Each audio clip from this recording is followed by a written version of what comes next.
10 ऐसे क्वेश्चन जो RRB NTPC 12th level वाले में हर एक सेट में कहीं ना कहीं उसी में से क्वेश्चन घूम के आ रहा है आपके एग्जाम में। तो उसको देखेंगे कि सबसे इजी तरीका क्या हो सकता है क्वेश्चन में लगाने का, क्योंकि कभी कभी क्वेश्चन में डेटा दिया रहता है कुछ इस तरीके से। अगर आप देखेंगे यहाँ पे तो डेटा हमारे पास कुछ इस तरीके से दिया रहेगा, लेकिन इसका कोई यूज नहीं होता है क्वेश्चन के अंदर में, क्योंकि क्वेश्चन में कोई भी अर्थमेटिक का टॉपिक लगा रहे हैं या मेंसुरेशन का टॉपिक लगा रहे हैं, अगर वहाँ क्वेश्चन में परसेंटेज में देखे आंसर परसेंटेज या रेशियो में पूछा है तो एग्जैक्ट डेटा की कोई ज़रूरत नहीं पड़ती है। अगर आप इस चीज़ को नहीं अगर यूज़ करेंगे तो कहीं ना कहीं क्वेश्चन को बड़ा बना देंगे। जो क्वेश्चन 5 से 10 सेकंड वाले होते हैं, अगर उसको आप 20 से 25 सेकंड या 1 मिनट तक लगा देंगे तो कोई उसका फायदा नहीं होने वाला है। एग्जाम में सही टेक्निक आपको पता होना चाहिए, तो वो चीज़ हम लोग सीखेंगे। और इससे जिनका भी पेपर अभी होने वाला है आने वाले शिफ्ट में, उन सभी लोगों को पूरा हेल्प मिलने वाला है कि प्रॉफिट लॉस का वो सभी क्वेश्चन जो आपके एग्जाम में अभी पूछे जा रहे हैं, हमने सेम डेटा के साथ क्वेश्चन नहीं लिया, लेकिन आपके एग्जाम से ही क्वेश्चन लिया गया है, जो क्वेश्चन रिपीट हो रहे हैं आपके एग्जाम में। क्लास स्टार्ट करने से पहले बता देते हैं कि अगर आपको ये वीडियो अच्छी लगती है तो वीडियो को लाइक एंड शेयर करेंगे और कमेंट करके बताएंगे, तो मैं हर टॉपिक का ऐसे वीडियो बना दूंगा आप लोगों के लिए जो 12th लेवल में क्वेश्चन आ रहे हैं और उसके लिए आपको क्या क्या और पढ़ के जाना चाहिए। क्लास स्टार्ट करने से पहले एक और इन्फॉर्मेशन कि maths by DP sir official app पे अभी आप लोगों को आज रक्षाबंधन कि मतलब ये पहले 24 घंटे के लिए ऑफर था, लेकिन आज तक के लिए बढ़ा दिया गया है। मतलब आज तक के लिए ये ऑफर रहने वाला है, जो सभी क्लासेस आपको केवल 89 रुपीज़ में मिल रही है। कोई भी क्लास अगर आपको लेना है, वो आपका रेलवे फाउंडेशन हो या फिर एनटीपीसी सीबीटी 2 का बैच हो या फिर आपका मैथ्स फाउंडेशन हो या फिर पिनैकल बुक हो या मैथ्स फाउंडेशन या प्रैक्टिस बैच, कोई भी बैच अगर आप लेते हो एसएससी या रेलवे का, तो हर एक बैच आपको केवल 89 रुपीज़ में मिल जाएगा, जो आज रात 12 बजे तक आपको मिलने वाला। उसके बाद इसकी जो भी नॉर्मल प्राइस थी उसी प्राइस में मिलने वाले हैं। अब इस क्वेश्चन पे आते हैं। क्वेश्चन देखिए, एक वस्तु का अंकित मूल्य और क्रय मूल्य का अनुपात दिया है, फिर विक्रय मूल्य का डेटा दिया हुआ है, दुकानदार ने अंकित मूल्य पे 2 छूट दी है और इस तरह से होने वाला लाभ या हानि के बारे में पूछा गया है। हमको जो पहला डेटा दिया हुआ है वो डेटा क्या है हमारे पास, कि अगर हम यहाँ से सीपी और एमपी के बारे में देखें कि सीपी एमपी का अनुपात हमारे पास क्या दिया हुआ है, तो आप बोलेंगे कि 3 और 5 का अनुपात। हमने उल्टा लिख दिया, पहले अंकित मूल्य दिया था, बाद में क्रय मूल्य दिया था, 3-5 का अनुपात। फिर इस पर छूट दिया गया है एक 25% का। 25 का मतलब होता है 1/4, तो 4 से एक समान छूट दिया जाएगा तो 3 में बेचा जाएगा। फिर एक और छूट दिया गया है 10% का, 1/10, तो 10 से एक छूट दिया जाएगा तो कितने में बेचा जाएगा, 9 में। जो दोनों तरफ कट जाए उनको काट देते हैं हम लोग, और यहाँ 3 से 3 कट जाएगा, यानी इधर बचेगा सिर्फ 8, गुणा करना है इनका, और इधर बचेगा 9। यानी ओवरऑल चेंजेस जो दिख रहा है वो 1 का दिख रहा है 8 पे, और 1/8 जो होता है वो 12.5% होता है। परसेंटेज में आपने पढ़ा होगा। यानी इस डेटा का विक्रय मूल्य का कोई यूज नहीं था यहाँ पे, और सिर्फ आपको ये ट्रैप करने के लिए दिया जाता है कि आप इसका यूज करें और कहीं ना कहीं एग्जाम में आप टाइम अपना वेस्ट कर दें। तो ऐसे क्वेश्चन ज्यादा से ज्यादा 10 सेकंड वाले हो सकते हैं या 5 सेकंड वाले भी हो सकते हैं, अगर आपकी स्पीड अच्छी है तो। चलिए नेक्स्ट क्वेश्चन देखें हम लोग। कि एक साइकिल निर्माता साइकिल के विक्रय मूल्य को 50% घटा देता है, ठीक है, और बिकने वाले साइकिलों की संख्या में 700% बढ़ जाता है, जो संख्या होती है अगर प्राइस घटेगा विक्रय मूल्य का। तो आरंभ में हमारे पास 140% का लाभ होता था, नया लाभ क्या होगा। इस 700% का कोई यूज नहीं है इसके अंदर में, ऐसे डेटा वाले क्वेश्चन आपके एग्जाम में पूछे जा रहे हैं। तो यहाँ पे देखिए पहले लाभ क्या था, इसको अगर फ्रैक्शन में लिखेंगे तो 7/5 होता है, यानी 5 वाला सामान हम 12 में बेचते थे पहले। अब हम 50% कहीं ना कहीं हम डिस्काउंट दे रहे हैं, अगर घटा रहे हैं तो 50% का मतलब होता है 1/2, यानी कि 2 वाली वस्तु में हम 1 कम कर देंगे तो 1 बचेगा, यानी 10 वाला सामान हम 12 में बेचेंगे। तो यहाँ से जो लाभ है वो 20% है। अगर 100 रहता तो 120 रहता, यानी यहाँ पे जो आंसर होने वाला है वो सी होने वाला। अगर आप इस 700% का यूज करने की कोशिश करेंगे तो आप क्वेश्चन में और कई सारी चीजें बढ़ा देंगे और आंसर उससे भी आएगा, लेकिन कहीं ना कहीं टाइम टेकन भी होगा। और बुक में भी सोल्यूशन इसी तरीके से दिए जाते हैं इसका हेल्प लेके लगाने के लिए, जो इसकी जरूरत नहीं थी क्वेश्चन में, तो इसको ध्यान रखना है। एक क्वेश्चन बड़ा इंपॉर्टेंट है जो आपके एग्जाम में आपको दिख रहा है, ठीक है, और ये ग्रेजुएट लेवल में भी इस क्वेश्चन को बहुत बार पूछा गया था। एक अच्छा क्वेश्चन प्रॉफिट लॉस में माना जाता है, एक अच्छा टाइप माना जाता है। ऐसे क्वेश्चनों को लगाने के 4-5 अलग अलग तरीके होते हैं, लेकिन मैं एक ऐसा तरीका बता रहा हूं जिससे आप क्वेश्चन को ज्यादा से ज्यादा 10 सेकंड सफिशिएंट टाइम होगा अगर आप क्वेश्चन को पढ़ने के बाद लगाते हैं तो। अब एक क्वेश्चन के पैटर्न को समझिए। एक दुकानदार एक वस्तु को 20% के लाभ में बेचता है, फिर वह वस्तु को 10% कम में खरीदा होता, विक्रय मूल्य में 18 रुपये अधिक में बेचा होता, तो 40 का लाभ होता है। यानी कि पहले लाभ 20 का हो रहा था, अब 40 का होने लगा। बस इन्हीं दोनों को देखना कि शुरू वाला और लास्ट वाला लाभ जो है हमारे पास वो कितना कितना है। और अब इसके बाद आपको देखना इन दोनों का अंतर कितना है, तो आप बोलेंगे 20% का अंतर है। अब इसके बाद देखिए लाइन में क्या बोला, पहले 10% कम किया तो यहाँ लिख दीजिए बराबर में 10%। फिर बोला गया 18 अधिक कर दिया, अगर कम करता तो माइनस में लिखते हैं, अधिक बोला है तो प्लस में 18। फिर इसके बाद का डेटा ना, ये जो 10 वाला है इसके बाद में जो लाभ आता है उसका उतना परसेंट है, 10% का 40% निकालना है। तो 10 का 40% या 40 का 10% कितना होगा, 4% में ही आएगा, ध्यान रखिएगा, क्योंकि 1% कटेगा, 1 बचा रहेगा। ये वाला 4 और 10 14, इसमें घट जाएगा तो 6% आ जाएगा। 6% की वैल्यू 18 है, ये इससे 3 गुना पे है, तो 100% की जो वैल्यू होगी वो भी 3 गुना पे 300 हो जाएगा। ये तरीका हर एक क्वेश्चन में अप्लाई होता है। इसमें कुछ बारीकियां भी होती हैं जिनको समझना होगा आपको, इस पर पूरी क्लास भी पड़ी हुई है, सिर्फ इसी टाइप के सारे क्वेश्चनों को डाला गया है प्रॉफिट लॉस के ट्रिक के नाम पे। उसको देख सकते हैं कि कब यहाँ माइनस कब प्लस रखना होता है। देखिए यहाँ अधिक बोला है तो अधिक, पहले वाले को हमेशा पॉजिटिव रखते हैं कुछ चीजें, बाकी अगर बेसिक से भी बनाएंगे तो बन जाता है कि CP/SP, लेकिन इसमें थोड़ा टाइम ज्यादा लग जाता है कि 20% के लाभ बेचता तो हम 100 मानेंगे तो ये 120 हो जाएगा, फिर उसके बाद 10 कम कर दिया तो ये 10 कम कर देंगे तो ये 90 हो जाएगा, फिर 18 अधिक किया है तो ये 18 रुपये अधिक हो गया है, उसके बाद 40 का लाभ होता है, यानी इसका 40% आपको निकालना है। इसका 40%, 90 का 40, 9 गुणे 4 36, 36 जोड़ देंगे 126 आ जाएगा। यहाँ से कितना बढ़ गया, तो 6, तो 6 बराबर यहाँ से भी 18 आ गया 3 गुना पे, तो 100 बराबर हमारे पास 300 हो जाएगा। लेकिन ये कई जगहों पे फेल भी हो जाता है, कई जगहों पे जब क्वेश्चन ज़्यादा कैलकुलेटिव होते हैं तो वहाँ पे आप नहीं कर पाते, इस ईजी वाले क्वेश्चन में कर सकते हैं। हमने सेम डेटा इसलिए नहीं लिया क्योंकि सेम डेटा जो क्वेश्चन एग्जाम में आ रहे हैं और देखेंगे तो 2025 वाले ग्रेजुएट लेवल में भी इस पर बहुत सारे क्वेश्चन आपको देखेंगे एग्जाम में देखने को मिलेंगे, तो इससे आपके सारे क्वेश्चन बन जाते हैं। बाकी इसके अलावा रेशियो मेथड का भी यूज किया जा सकता है इसके अंदर में।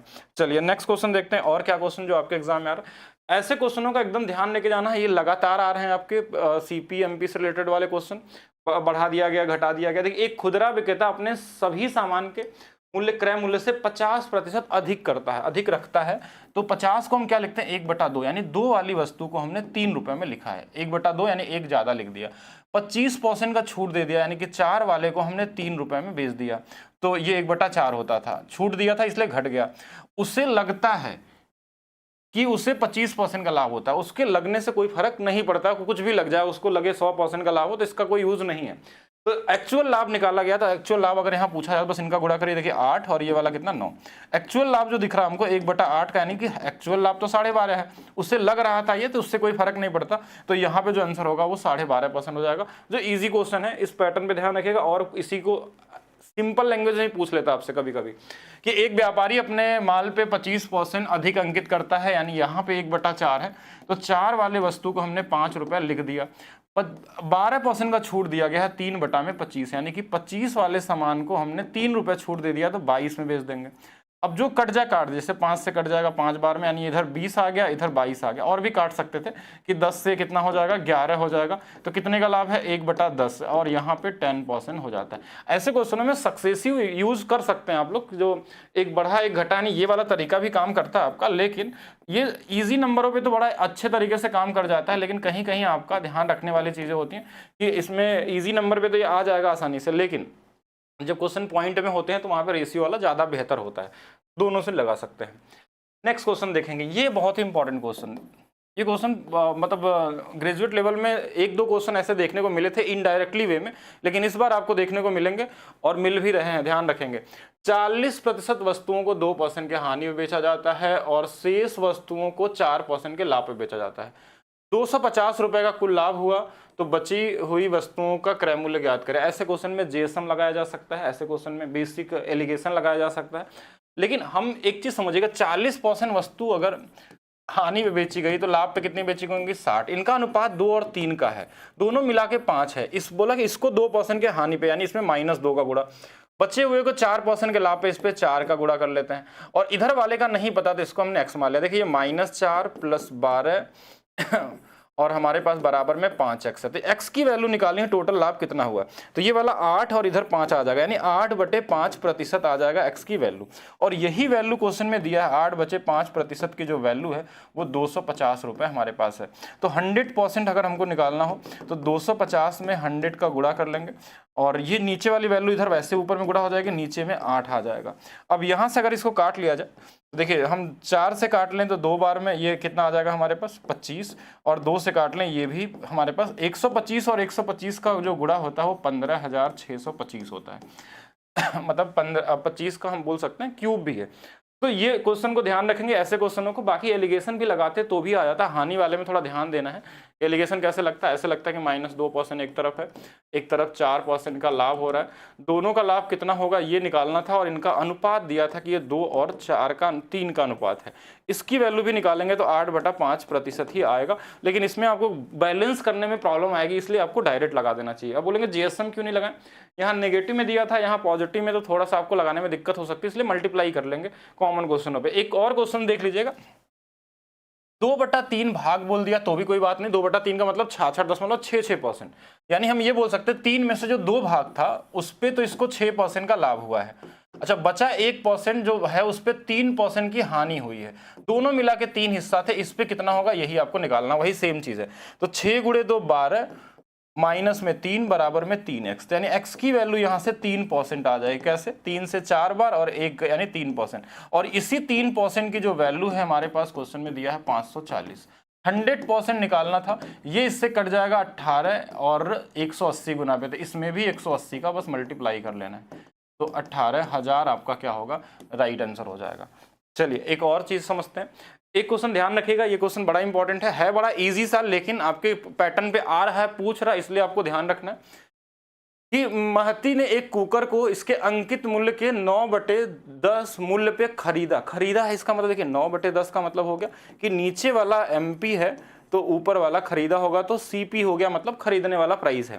फिर बोला इसके अंकित मूल्य से 8% अधिक पे बेचा जाता है, यानी इस पे 8% अगर और बढ़ा दें तो ये 10.8 हो जाएगा। तो अब पूछा गया कि लाभ ज्ञात कीजिए। 9 से 10.8 मतलब 1.8 बढ़ गया है, और किस पे, 9 पे। 18×5 यानी 1/5 की वैल्यू 20 है। इसको आप चाहें तो ऐसा नहीं, किसी भी तरीके से लिख सकते थे। देखिए एक तरफ CP लिखते हैं, एक तरफ MP लिखते हैं, तो इसको हमने 10 बोला तो ये खरीदा है 9 में। अब इसको 90 और 100 भी बना सकते हैं। बेचा कितने में गया था, तो आप बोलेंगे इस पे 10% का 8% के लाभ पे, यानी 108 में बेचा गया था। तो यहाँ से यहाँ तक का लाभ भी निकाल सकते थे। एक ही चीज मिलता आपको, और हमारा आंसर क्या हो जाएगा, ए वाला आंसर क्या होगा, यहाँ पे राइट होगा। नेक्स्ट देखते हैं, very very important. Graduate level में ऐसे क्वेश्चन नहीं थे आपको, लेकिन 12th लेवल में दिए गए हैं कॉमन क्वेश्चन, और ऐसे क्वेश्चनों को मेंटली लगाया जा सकता है, कोई क्वेश्चन बनाने की जरूरत नहीं इसको लगाने के लिए। देखिए डिपेंड करता है क्वेश्चन में डेटा कैसा दिया है। जैसे हम चाहें तो इसमें रेशियो मेथड का यूज करके, हमको एक चीज बोला गया था कि एक व्यक्ति ने A और B कुल इतने रुपए में खरीदा और इनका सेलिंग प्राइस बराबर दिया, तो हमको रेशियो से बनाएंगे तो सेलिंग प्राइस इक्वल करना पड़ेगा। लेकिन एक डायरेक्ट तरीका ये हो सकता है कि A ने 16% के हानि पे, यानी A 16% के हानि मतलब A 84 में बेचा गया है, और जो B है वो 20% के लाभ पर, यानी 120 में बेचा गया है। तो 12 से ये 10 बार में, 12 से ये 7 बार में। AB का यहाँ से अनुपात निकाल सकते हैं बस, कि जो B वाला है वो A का हो जाता है, जो A वाला है B का, दोनों मिला के 17 की वैल्यू दिया है 2312। अब ये कितना गुना पे है, तो ये 17 से एक बार 6, 17 51 और 17 छक्का 102। तो इनके बीच का अंतर पूछा गया, A B के मूल्यों का अंतर। तो इनका अंतर कितना है, 3 का गुणा भी 136 में होगा, ये 408 आ जाएगा, यानी ऑप्शन नंबर ए वाला राइट होगा। 3 का मल्टीप्लिकेशन भी चेक कर सकते हैं अगर एक ही ऑप्शन में रहे तो। बाकी अगर पूरी तरीके से लगाएंगे तो उसमें रेशियो में कहीं कहीं टाइम लग जाए। जैसे 4/25 है तो 25 से हम 4, अगर हमको हानि हुआ तो 21 में बेचेंगे। 20% का मतलब 1/5 है, यानी 5 वाले को अगर हम 6 में बेचेंगे। इसमें एक चीज का ध्यान देना कि इन दोनों को बराबर करना। जैसे इसमें हमने 2 से गुणा कर दिया तो इधर कर लेंगे, इसमें हमने 7 से कर लिया, इसमें 7 से कर लिया। अब देखिए ये भी 42 हो गया, ये भी 42 हो गया, दोनों बराबर हो गए। ये 50 हो गया और ये 35 हो गया। क्वेश्चन में इनके क्रय मूल्य का अंतर पूछा गया था, ध्यान समझिएगा, और दोनों खरीदा गया था कितने में, और इनके अंतर को निकालना था। तो ये 45 है, ये 35 है, और इन दोनों को जोड़ के, तो इसमें कहीं कहीं क्वेश्चन कैलकुलेटिव भी हो जाता है। इस वाले में सीधा आंसर भी निकाल सकते हैं, दोनों तरीके से कर सकते हैं। चलिए एक और समझते हैं क्वेश्चन। कभी कभी वेरिएबल्स को बीच में डाल दिया जाता है रेशियो या परसेंटेज के अंदर में, और इस वाले क्वेश्चन को ध्यान रखिएगा। ये क्वेश्चन आपको इस बार कई सेट में आपको देखने को मिलेंगे। अरविंद ने एक वस्तु को X रुपए में खरीदा, इसे 15% के हानि पे बीरू को बेच दिया। 15% का मतलब होता है 3/20। तो हानि में बेचा, यानी 20 वाले सामान को उसने 17 रुपए में बेच दिया। अच्छा, फिर उसके बाद क्या हुआ कि बीरू ने इसकी कुल धुलाई पे 126 रुपए खर्च किए। इसमें इसने 126 रुपए दे दिया, परसेंटेज नहीं दिया था। ये 126 रुपए इसमें खर्च किए, और 25% के लाभ पे मीनू को बेच दिया। 25% का मतलब 1/4, 4 वाले सामान को इसने 5 में बेच दिया। और मीनू को ये मिला था कितने में, 1475 में। तो इस 5 यूनिट की वैल्यू 1475 है। अब यहाँ से देखिए हम निकाल सकते हैं कि देखिए 5 दूना 10, 5 9 45, 5 से 5 बार 295 का अगर हम इसमें गुणा कर दें तो 300 का गुणा कर लीजिए 1200, और यानी कि 1180 आ जाएगा, 20 घटा लेंगे। अब देखिए 126 जोड़ने पे आया था, यानी यहाँ जो डेटा आएगा इनके बीच में क्या होगा, 126 का डिफरेंस होगा, यानी 126 बढ़ के आया था तो इसमें 126 घटा लेंगे कि ये वाली वैल्यू जो हमारे पास है, ये वाली वैल्यू हमारे पास 4 आ गई, यहाँ से हमारे पास 5 आ गया और 0, और अब यहाँ से देख लेते हैं, देखिए 17 से 6 बार में, 17 से 2 बार में, और तो ये भी 62 का सिर्फ क्या होगा, 2 गुना हो जाएगा, और ये 124 होगा, और 0 लगा दीजिएगा, और ये वाला आंसर हो जाएगा। ये अच्छा क्वेश्चन में काउंट होता है, इसको ध्यान रखेंगे, इस तरीके से बनाएंगे तो ईजिली हो जाता है। रेशियो ही है, बट बीच में अगर नंबर आ गया है तो इनको हमको ऐड करना पड़ता है। अगर सीधा सीधा रेशियो लिखेंगे तो कहीं ना कहीं कंफ्यूज हो सकते हैं, इस तरीके से डायरेक्ट लगा सकते हैं। नेक्स्ट एक चीज़ और समझेंगे, ये डिसऑनेस्ट शॉपकीपर वाला क्वेश्चन, इसको ध्यान रखिएगा, ऐसे क्वेश्चन भी मिल रहे हैं आपको। एक दुकानदार 18 केजी के भाव से खरीदे गए गेहूं को 20 केजी के भाव से बेचता है, यानी कि इसके सीपी और एसपी का जो अनुपात है वो हमारे पास क्या है, अगर हम इसको काट भी देते हैं 9 बार में और ये हमारे पास 10 बार में, 9 वाले सामान को हम 10 में बेचते हैं। अच्छा, एक बार और क्वेश्चन में क्या होता है कि बेचते समय वह 1 केजी के बजाय 900 ग्राम देता है। हमेशा जो वेट का रेशियो होता है उसको उल्टा लिखते हैं, यानी कि 9 वाले सामान को हम 10 में बेचते हैं, इसका उल्टा यही होगा, यानी 900 रेशियो 1000 वही सेम ही आएगा, यानी 81 वाले सामान को हम 100 में बेचते हैं। कितने का लाभ हो रहा है, तो 19 का, किस पे हो रहा है, 81 का, इनटू में 100 कर लीजिए, यानी कि हमको 1900 में हमको 81 से भाग देना है, ये वाली वैल्यू निकालनी है। लगभग कितना होगा, देखिए ये 2 बार तो जाने ही जाने वाला है, इसके बाद लगभग कितने जा सकता है, अगर 81 162 हो गया तो इसमें से हमको बस देखिए सबके ऑप्शन अलग अलग है, 3 बार होगा या 2 बार होगा या 4 बार होगा या तो 0 बार होगा। तो जैसे 162 हो गया, यानी कि 30 और 28 बचा हुआ है, और 28 के आगे एक 0 आ जाएगा, तो ये हमको 3 बार ले जा सकता है, 3 बार, तो यानी कि 23 वाला हमारा क्या हो जाएगा, आंसर हो जाएगा। पूरा भाग देने की जरूरत नहीं है और आएगा यही वाला अप्रॉक्स आंसर। ठीक है, तो इसको ध्यान रखना, इसमें इजी वाले भी मिल जा रहे हैं और इक्वेशन और भी क्रिएट हो सकते हैं और बड़े भी बनाए जा सकते हैं। और इस पे एक वीडियो मैंने बना के डाली है सिर्फ डिसऑनेस्ट शॉपकीपर वाली, अगर आप उस क्लास को देख लेते हैं तो आप कोई भी लेवल का क्वेश्चन होगा सभी बना सकते हैं, तो जरूर देखिएगा। अगर किसी को इसके सारे क्वेश्चन के टाइप को समझना है तो वहां से देख सकते हैं। एक इंपॉर्टेंट क्वेश्चन जो कल पूछा गया था, बस हमने डेटा बदल दिया यहाँ पे, कल एग्जाम में आपके एग्जाम में पूछा गया था, वेरी वेरी इंपॉर्टेंट, लेकिन ईजी वाला टाइप है। इसमें 2 तरीके से क्वेश्चन आते हैं, जैसे 222 में बेचने पे व्यक्ति को 48 रुपए की हानि होती है, जो एग्जाम में आया था वहां पे प्रॉफिट भी दिया था, तो हानि या प्रॉफिट दोनों दे सकता है। इन दोनों को लगाने का डायरेक्ट तरीका अगर आप चाहें, अगर प्रैक्टिस करेंगे तो हम देखिए यही हानि हो रही है 48, नीचे में हानि होता तो इन दोनों को जोड़ लेते हैं, ये 270 हो जाएगा, इनटू में 100 कर लीजिए, ये आपका आंसर दे देगा कि, और यहाँ से हम 3 से काट लेते हैं, 9 बार 3 से 16 बार, यानी कि 160 बटे में 9 हो गया। अब ये तो तरीका आपसे निकाल ही सकते हैं, ठीक है, कि इसको करके कितना आने वाला है। लेकिन अगर इसमें पूरा समझना है कैसे होता है, एक्चुअली में देखिए यहाँ पे लॉस दिया है, लॉस की वैल्यू जो दी है हमारे पास वो कितना दिया है, 48 की हानि होती है। ठीक है, यही बेचने पे 48 की हानि होती है, और इस व्यवहार में हानि का प्रतिशत ज्ञात कीजिएगा। अच्छा, जो क्वेश्चन हमने सोचा था एग्जाम वाला वो थोड़ा सा चेंज हो गया क्या इसमें, हमको लग रहा है क्वेश्चन इसमें आता है, एक व्यक्ति को 222 में बेचने पे एक व्यक्ति को 48 की हानि होती है। ठीक है, ये तो इजी वाला हो गया, इसमें एक क्वेश्चन थोड़ा सा चेंज वाला आया था एग्जाम में, लेकिन एक कॉमन क्वेश्चन में काउंट हो गया। हमने यहाँ पे एक लैंग्वेज नहीं चेक किया, वैसे इसका आंसर तो ऐसे ही लगेगा, ये तो कॉमन क्वेश्चन में आ गया, ये बहुत ही कॉमन हो गया, लेकिन उसमें ऐसे देता है कि मैं बता दे रहा हूँ यहाँ पे, जो हानि होता है ना वो देता है इसमें कि एक ऐसे देता है कि मान लीजिए अगर हमने 222 आर्टिकल खरीदे, 222 आर्टिकल कोई खरीदे या सेब खरीदे, तो हमको 48 उसको बेचने पे 48 सेब के या फिर एप्पल जो भी दे दे इसके बराबर हानि होती है। ठीक है, यानी 48 उसके क्रय मूल्य के बराबर या 48 उसके सेलिंग प्राइस के बराबर हानि होती है, ऐसा कुछ देता है। यानी जो यहाँ लॉस दिया होगा या तो 48 क्या देगा, सेलिंग प्राइस के बराबर, या तो लॉस देगा 48 उसके क्रय मूल्य के बराबर। ये क्वेश्चन में दिया रहता है कि उसको जो वस्तु, यानी कि हम 10 सामान बेचते हैं तो उसमें हमको बेचने पे 5 उसके विक्रय मूल्य के बराबर हानि होती है, तो या फिर उसके क्रय मूल्य के बराबर हानि होती है, तो उसको हमको सॉल्व करना होता है। जैसे अगर इसमें से कोई भी दे सकता था, यहाँ क्वेश्चन चेंज हो गया थोड़ा सा, तो इसको ध्यान रखिए, ये क्वेश्चन आ रहा है ये वाला टाइप का क्वेश्चन। तो एक चीज समझिए, जब हानि होती है, लॉस होता है, तो हमेशा इसमें सीपी बड़ा होता है और एसपी क्या होता है, छोटा होता है। इसमें मान लीजिए अगर ये दिया रहता तो हम क्या करते हैं, यहाँ पे 48 लिख देते हैं एसपी, अगर सीपी देता तो सीपी रख लेते हैं। अब देखिए जितने सामान बेचा गया हो, अब हो सकता है 222 सामान हो, तो 222 ही क्या होगा यहाँ पे सीपी होगा, और 222 ही क्या होगा हमारे पास SP होगा। तो इस केस में हमारे पास क्या होगा कि जो SP वाला होता है उसको एक तरफ कर लेते हैं, बराबर में हम यहाँ से CP/SP का रेशियो निकाल के सॉल्व कर लेते हैं। आप टाइप समझ गए होंगे कि मैं क्या कहना चाह रहा हूँ, इस पे क्वेश्चन मिल रहा है तो इसको ध्यान रखिएगा। या तो ये प्रॉफिट भी दे सकता, अगर ये प्रॉफिट रहता तो यहाँ पे प्रॉफिट बराबर हम ये SP को इधर रखते हैं और CP इधर रखते हैं, तो बना लेते हैं, दोनों का रेशियो निकल जाएगा, या तो लाभ या तो हानि, कुछ भी पूछा जा सकता है, और डायरेक्ट भी लगा सकते हैं। तो ये तो कॉमन क्वेश्चन था, बेसिक वाला। हाँ बाकी तो हाँ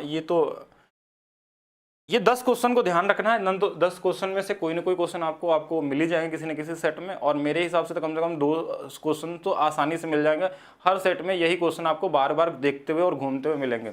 एक और अगर क्वेश्चन पढ़ना चाहें तो अभी तक तो नहीं आया, लेकिन आ जाएगा। ये वाला क्वेश्चन ध्यान रखिएगा, जैसे 2 मेज प्लस 1 चेयर की कीमत में कहीं दिया हुआ है 1800 दिया हुआ है, कहीं 5 मेज और 3 चेयर की कीमत अगर हमारे पास कुछ और दे दिया 2750 दे दिया, तो यहाँ पे आपसे पूछा सकता मेज़ और चेयर की कीमत, या फिर 1 मेज़ 3 कीमत।